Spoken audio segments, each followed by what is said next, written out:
Hello students, कैसे हैं आप सभी। आशा है कि आप सभी लोग सेफ हैं और घरों में सुरक्षित हैं। तो आज स्टार्ट करते हैं। हमारा पहला टॉपिक है 10th क्लास का जैव उपक्रम। ये चैप्टर फर्स्ट है, ठीक है ना। आज हम उसको पढ़ लेंगे। तो सबसे पहले जैसा कि चैप्टर का नाम है जैव उपक्रम। जैव उपक्रम होता क्या है? तो जैव उपक्रम होता क्या है? तो जैव प्रक्रम है कि सजीवों के अंदर होने वाली वह सारी क्रियाएं जो उसके जिंदा रहने के लिए जरूरी हैं। क्या? कि सजीवों के अंदर होने वाली वो सारी प्रक्रियाएं जो जिंदा रहने के लिए जरूरी हैं, जैव प्रक्रम कहलाती हैं। जैसे कि हमारा पोषण हो गया, शोषण हो गया, उत्सर्जन हो गया, परिवहन हो गया, ये सारी क्रियाएं हैं। ये जब शरीर में होंगे तो उसके साथ इसी को हम क्या कहेंगे? जैव प्रक्रम कहेंगे, ठीक है। तो सबसे पहले हम जैव प्रक्रम में आते हैं पोषण। पोषण क्या है? न्यूट्रिशन जिसे बोलते हैं। तो पोषण देखिए क्या है। पोषण पोषण में आता है कि वह जैव प्रक्रम, पोषण क्या है कि वह जैव प्रक्रम जिसके द्वारा जीव भोजन को ग्रहण करेगा या फिर निर्माण करेगा और उससे क्या ऊर्जा प्राप्त करेगा और उस प्राप्त की हुई ऊर्जा को अपने शरीर में इस्तेमाल करेगा। इसे हम कहते हैं पोषण, ठीक है ना। तो पोषण दो तरीके के बताए गए हैं। नंबर 1 स्वपोषण, नंबर 2 परपोषण। तो सबसे पहले आते हैं कि स्वपोषण क्या होता है। स्वपोषण होता है वह प्रक्रिया जिसमें जीव अपना भोजन खुद बनाते हैं। स्वपोषण में क्या है? जीव अपना भोजन खुद बनाते हैं। उन्हें स्वपोषण कहते हैं। कि जैसे कि हरे पेड़ पौधे, क्या है? हरे पेड़ पौधे, ठीक है ना। तो हरे पेड़ पौधे क्या करते हैं? अपना भोजन खुद बनाते हैं। तो ये कैसे बनाते हैं? ये सभी लोगों को पता है कि फोटोसिंथेसिस जो होती है उसके द्वारा ये बनाते हैं। हम आगे इसको डिस्कस करेंगे फोटोसिंथेसिस को। तो ये स्वपोषण हो गया। जैसे परपोषण क्या होता है? परपोषण होता है कि वह पोषण जिसमें जीव अपना भोजन स्वयं न बना के, पर सुपोषण में कि जीव अपना भोजन स्वयं न बना के दूसरे जीवों से भोजन प्राप्त करते हैं, उन्हें क्या कहते हैं? उन्हें परपोषण कहते हैं, ठीक है। परपोषण 3 तरह के होते हैं। मृतजीवी परपोषण, परजीवी परपोषण और प्राणिसम परपोषण। तो सबसे पहले आइए देखते हैं मृतजीवी परपोषण क्या होता है। मृतजीवी परपोषण वह पोषण या ऐसा पोषण जो क्या है? सड़े गले या फिर मृत पदार्थों से प्राप्त किया जाता है, उसको क्या कहते हैं? मृतजीवी परपोषण कहते हैं। जैसे कि कवक और बैक्टीरिया वगैरह होते हैं, ये सब मृतजीवी परपोषण में आते हैं। ऐसे ही परजीवी परपोषण। परजीवी क्या होता है? परजीवी पोषण होता है कि एक जीव किसी दूसरे जीव के साथ अस्थायी या फिर अस्थायी रूप से एक साथ रह के अपना भोजन प्राप्त करते हैं, उन्हें क्या कहते हैं? परजीवी परपोषण कहते हैं। जैसे मान लीजिए कि सर में जूं जो होता है, सर में जूं, ये क्या है? ये मानव का खून चूसता है और अपना पोषण प्राप्त कर लेता है। इसी तरह से होता है खटमल। खटमल ये भी, और ये कैसा है? ये अस्थाई है, अस्थाई परजीवी है। जब चारपाई पे जाते हैं तो खटमल क्या होता है? खून चूस लेता है और अपना पोषण प्राप्त कर लेता है। इसी तरह से प्राणी संपोषण होता है। प्राणी संपोषण में होता है कि जिस तरीके से मनुष्य अपना भोजन प्राप्त करता है, वह तरीका है जिससे मनुष्य अपना भोजन प्राप्त करता है, उसी तरीके से बाकी के जीव भी भोजन प्राप्त कर लेते हैं, उनको प्राणी संपोषण कहते हैं, ठीक है ना। वो होता है प्राणी संपोषण।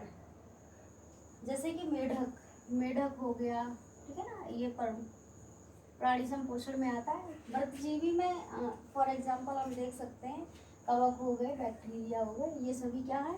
मृतजीवी में आते हैं, ठीक है ना। तो ये तो पोषण और परपोषण। इसके बाद हम आते हैं भोजन प्राप्त करने का तरीका क्या होता है। जो भी जंतु हैं वो किस तरीके से भोजन को प्राप्त करते हैं। तो तरीका क्या होता है? तरीका एक तो ये होता है कि या तो भोजन प्रत्यक्ष तरीके से प्राप्त करेंगे डायरेक्ट, या फिर अप्रत्यक्ष यानी कि इनडायरेक्ट, या फिर प्रत्यक्ष और अप्रत्यक्ष दोनों तरह से, डायरेक्ट और इनडायरेक्ट दोनों तरह से भोजन प्राप्त करेंगे।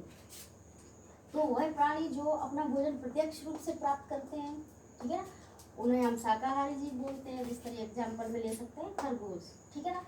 और जो अप्रत्यक्ष रूप से यानी कि जो अपना भोजन किसी दूसरे इनडायरेक्ट वे से प्राप्त करते हैं, उन्हें हम मांसाहारी। जैसे कि शेर हो गया, शेर ने प्रत्यक्ष रूप से तो इसने इसको किया, उसके बाद शेर ने इसको क्या किया? खा लिया, तो इसने भोजन जो था उसको अप्रत्यक्ष रूप से ग्रहण किया, तो इसे हम कहेंगे मांसाहारी। उसके बाद आता है प्रत्यक्ष और अप्रत्यक्ष दोनों रूप से, इसको हम बोलेंगे सर्वाहारी। जैसे कि मनुष्य, ये अप्रत्यक्ष भी भोजन को प्राप्त कर सकता है डायरेक्ट यहाँ से, और ये इनडायरेक्ट वे में भी भोजन को प्राप्त कर सकता है, ठीक है ना। तो ये तो तरीके थे भोजन प्राप्त करने के, जंतु कैसे भोजन को प्राप्त करते हैं। कुछ और भी जंतु हैं, जैसे कि कुछ जंतु होते हैं वो मृदा से अपना भोजन प्राप्त करते हैं। किससे? मृदा से। तो जो अपना भोजन मृदा से प्राप्त करते हैं उन्हें अपराहारी बोलते हैं, जैसे कि केंचुआ हो गया, दीमक हो गया, ठीक है ना। कुछ जीव जंतु होते हैं वो सड़े गले मृत पदार्थों या पौधों से भोजन प्राप्त करते हैं, उनको अपघटक बोला जाता है। एग्जाम्पल में जैसे कवक, बैक्टीरिया वगैरह हो गया, ठीक है ना।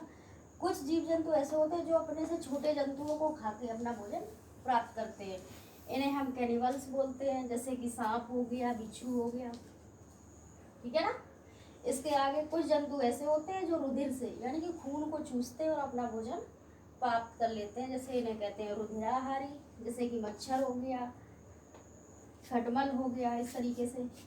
और कुछ जंतु ऐसे होते हैं जो अपने ही मल से या फिर किसी दूसरे जंतु के मल से भोजन को प्राप्त करते हैं, उन्हें काप्रोफेगी बोला जाता है, जैसे कि सूअर, ठीक है ना। तो इतना आप लोग को समझ में आ गया होगा, जहाँ ना समझ में आए उसको आप कमेंट करके बताएं, ठीक है ना। इसके बाद हम आते हैं प्रकाश संश्लेषण। फोटोसिंथेसिस क्या होता है?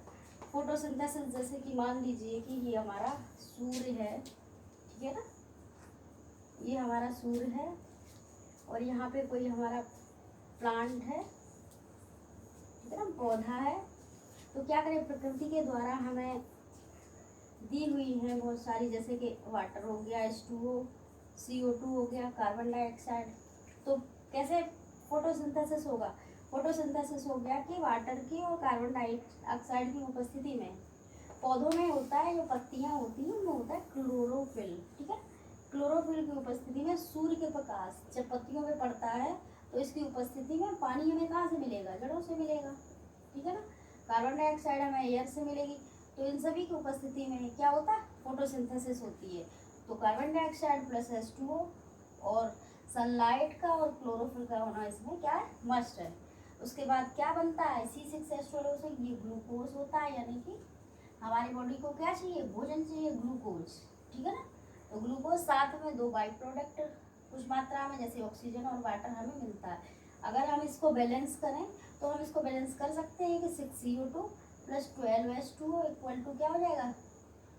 6O2 और 6H2O। ये हमारी अभिक्रिया क्या हो गई? बैलेंस हो गई। ये है फोटोसिंथेसिस।